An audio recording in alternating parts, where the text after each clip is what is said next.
So I wanted to make this video because this is pretty cool stuff actually.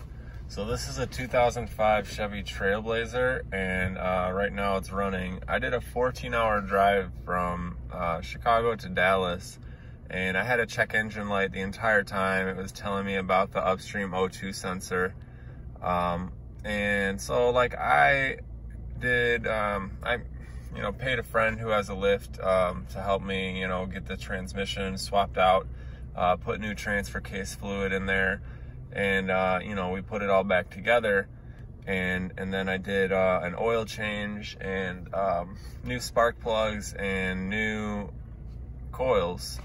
And I just wanted to, test to see if I really would have to do those O2 sensors. And 14 hours later, I was looking at this instant economy the entire time. This for the first half of the drive was at like 9, 10, 11, which is terrible because I was on the highway. And then I was looking at like, this, and this wouldn't change from 16.2.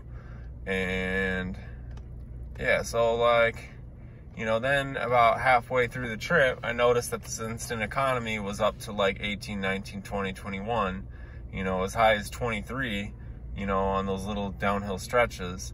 And so I was like, that's about typical for highway, miles per gallon with this 2005 Chevy Trailblazer. So what's the problem?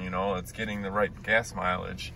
So, I stopped at O'Reilly's. I was going to swap it out, and it wasn't easy. Even though it's super accessible, the engine was still hot and I couldn't get it off with the tool that kept spreading.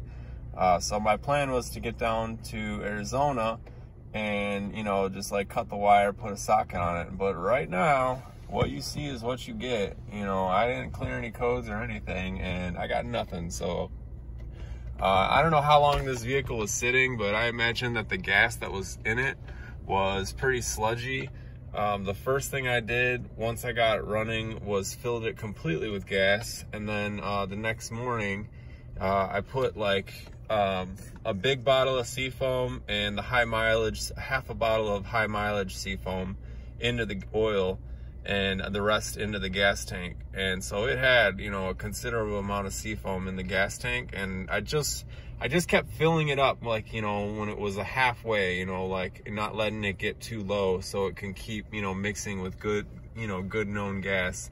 And I guess that's all it needed to do. So, yeah, this felt like worth sharing that, you could have an O2 sensor code, and because the vehicle has been sitting for a really long time.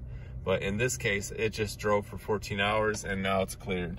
So hopefully it stays off. I'm not going to post this until it, is consistent. So, all right. Thanks, YouTube, and have a great day.